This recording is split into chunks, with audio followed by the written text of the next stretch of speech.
anak-anak, bagaimana kabar kalian? Masih semangat belajar? Nah, Bu Sila berharap ya kepada anak-anak untuk senantiasa menerapkan di dalam diri dan di dalam hati anak-anak untuk selalu semangat belajar ya.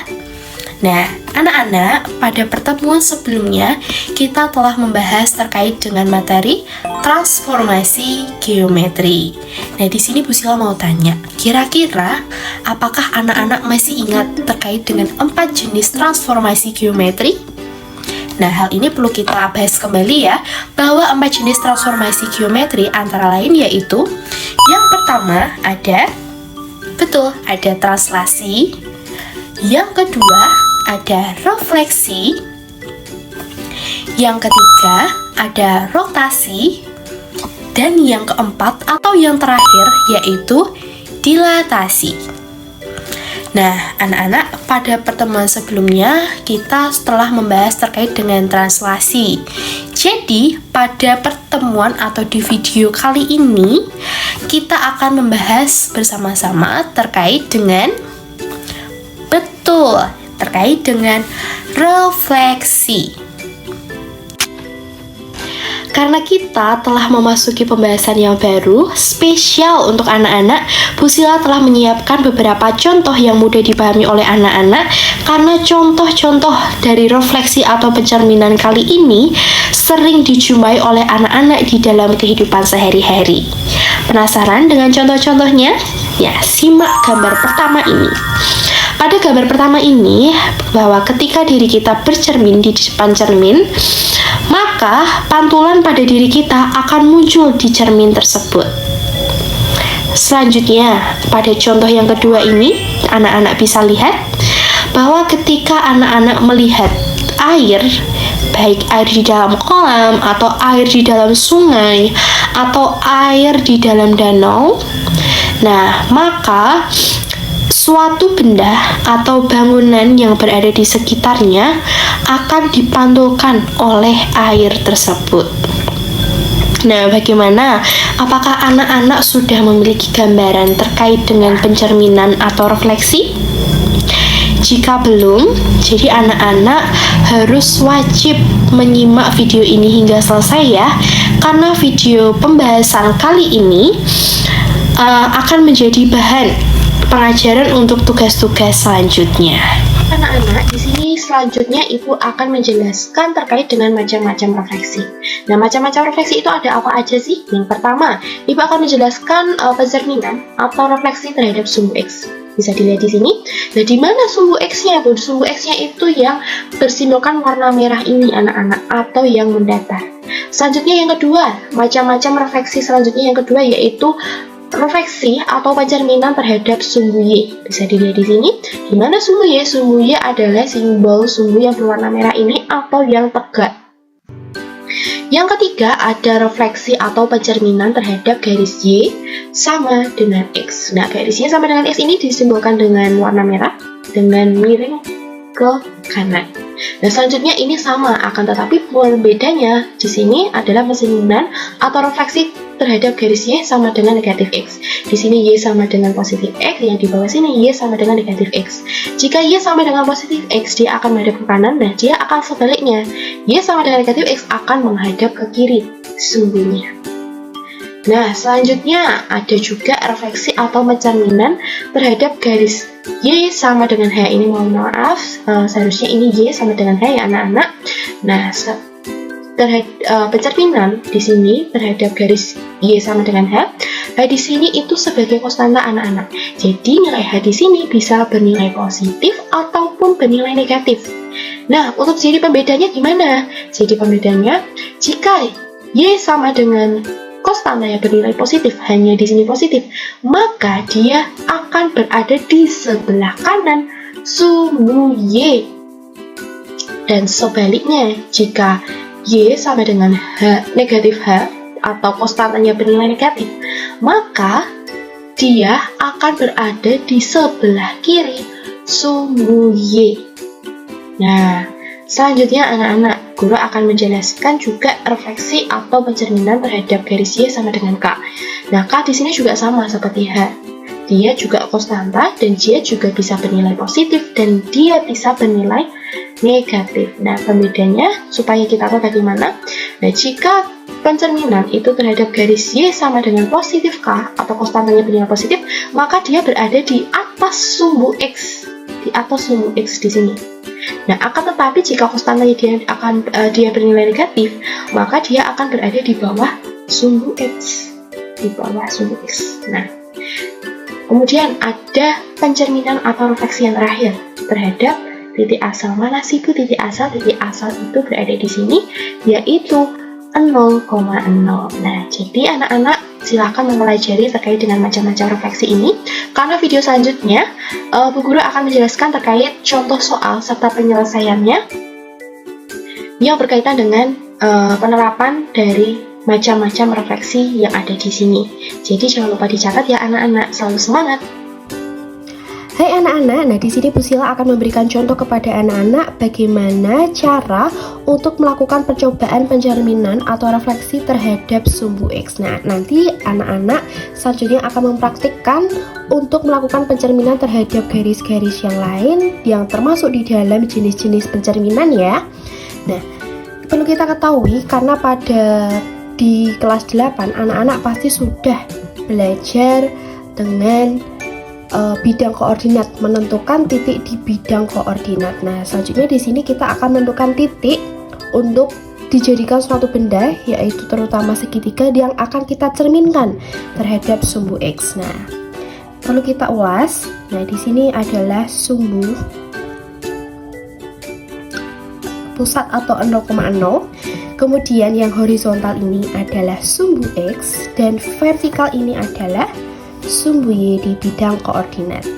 Nah, koordinat itu ada X, Y. Kita ulas kembali bahwa X di sini itu dia adalah absis dan Y dia adalah ordinat. Nah, di sini Bu Sila sudah mempunyai benda yaitu titik D, E, F untuk dijadikan suatu bentuk segitiga siku-siku yang akan kita cerminkan terhadap sumbu X. Nah, langkah pertama yang akan kita lakukan, kita akan menggambar benda yang akan dicerminkan. Nah, benda ini dimulai dari titik D. Maka kita membuat garis panjang dari titik negatif 1. Nah, negatif 1 ini berada di X, berarti dia akan tegak lurus dengan sumbu X. Negatif 1, nah dia tegak lurus di sini. Nah, kita akan memperpanjang garis negatif 1 ini.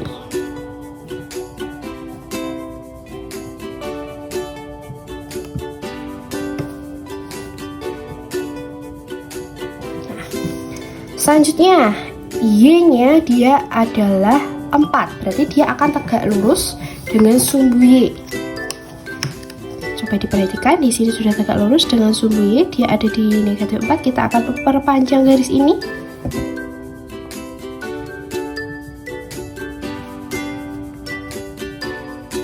Nah, sehingga kita telah menentukan letak di mana titik D itu berada. Titik D berada di sini, kita beri nama dia titik D. Oke, selanjutnya titik E. Titik E ada negatif 2,2. Berarti kita akan memperpanjang garis titik tersebut. X-nya yaitu ada negatif 2, berarti kita akan memperpanjang garis titik di negatif 2. Dia harus tegak lurus dengan sumbu X karena X-nya dia ada di negatif 2. Kita perpanjang.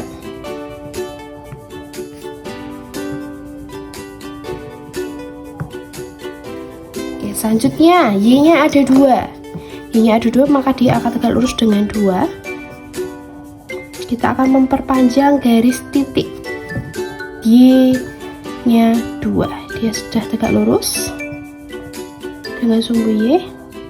Kita akan memperpanjang garis tersebut.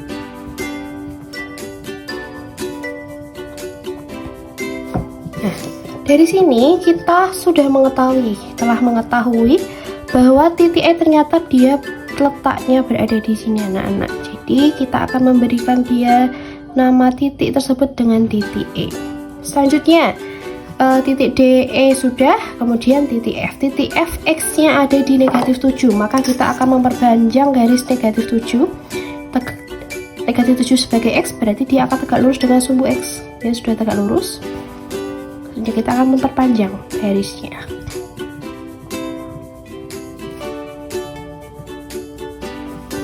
Baik, selanjutnya nilai Y yaitu adalah 3. Maka kita akan memperpanjang garis Y sampai dengan 3. Dia sudah tegak lurus, maka kita akan memperpanjang garis tersebut.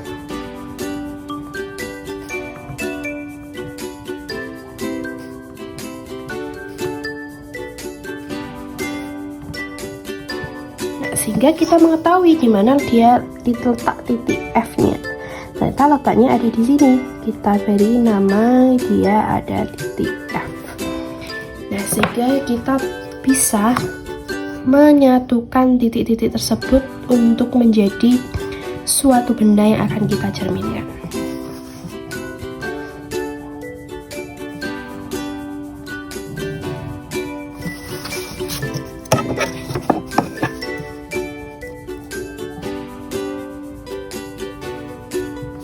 Nah, ini dia segitiga siku-siku merupakan benda nyata dari koordinat X, Y atau absis, ordinat dari titik D, E, dan F. Siku-sikunya berada di sini. Nah, selanjutnya kita akan mencerminkan terhadap sumbu X. Nah, kemudian di sini kita perlu juga anak-anak untuk menggambarkan posisi cermin. Berarti posisi cerminnya ada di mana? Di sumbu X. Maka kita akan memberikan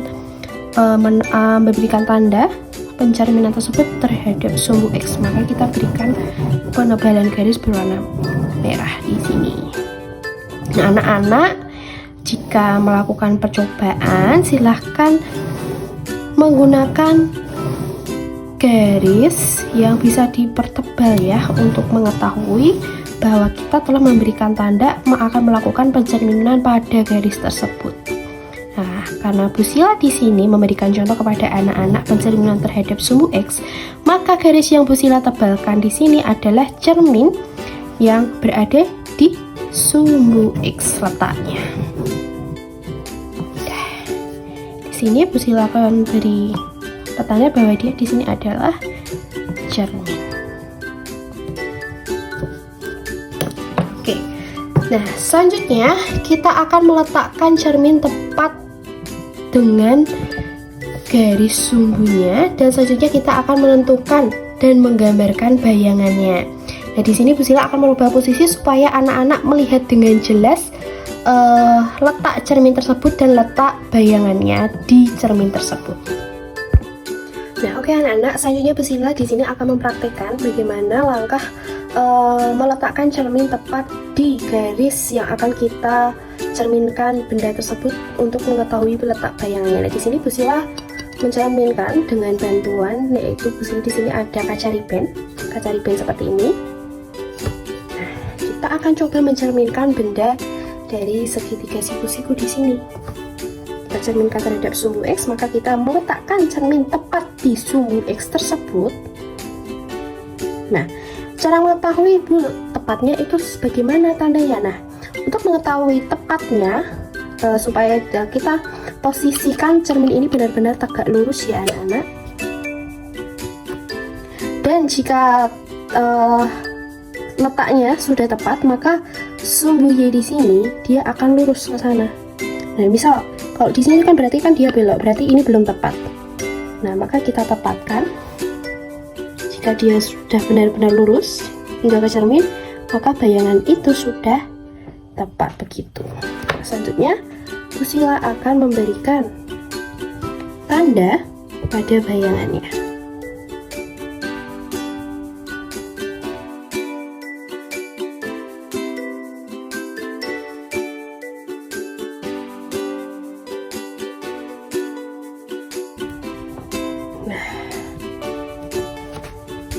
Selanjutnya di sini Bu Sila akan menebali tanda-tanda yang dari bayangan tersebut.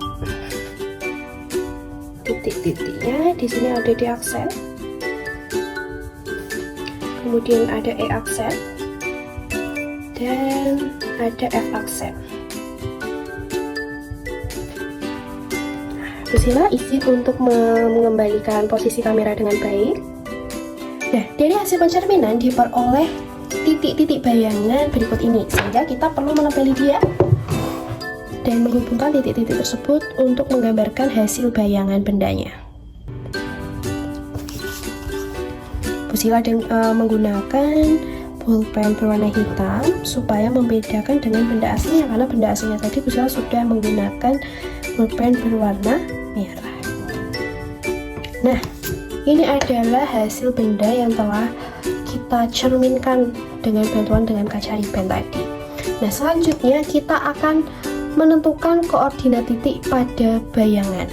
Nah, cara menentukan koordinat titik pada bayangan yaitu sama seperti tadi, kita menentukan garis di mana letak titik itu berada antara X, Y, antara D aksen, E aksen, dan F aksen. Nah, kita mulai dari D aksen.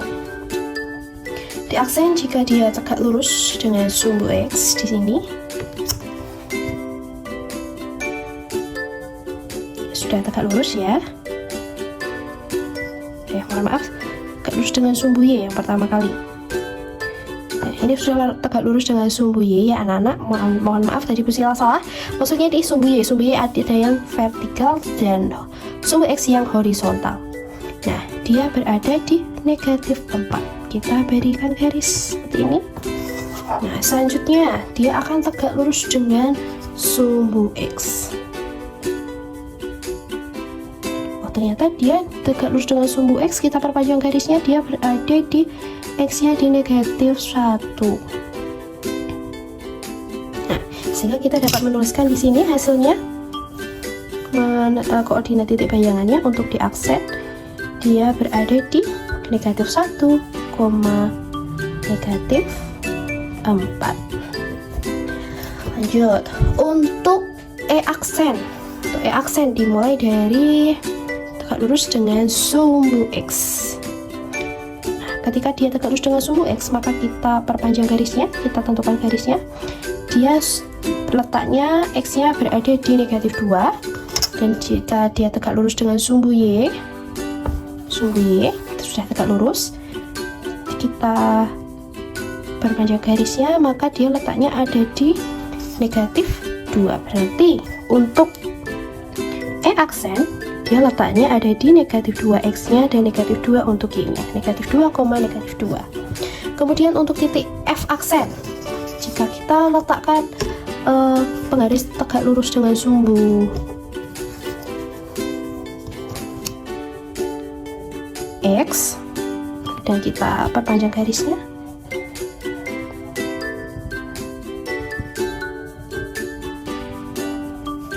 maka dia letaknya ada di negatif 7 untuk X-nya dan Y-nya. Jika kita tekan penggaris kita tegak lurus dengan sumbu Y, sudah tegak lurus, dan kita perpanjang garisnya,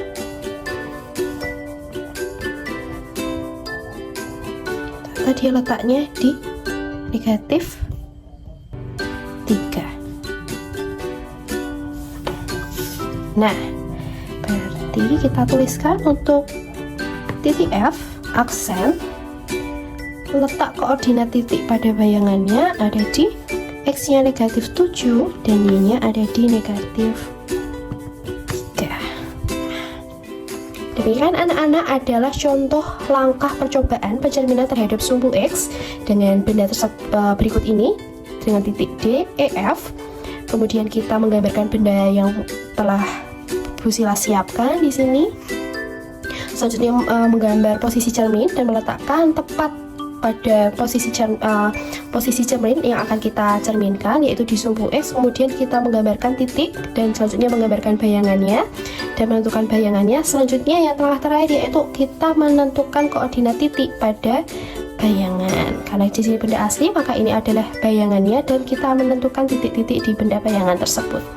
Nah, terima kasih anak-anak, semoga video ini bermanfaat dan selalu semangat selalu belajarnya.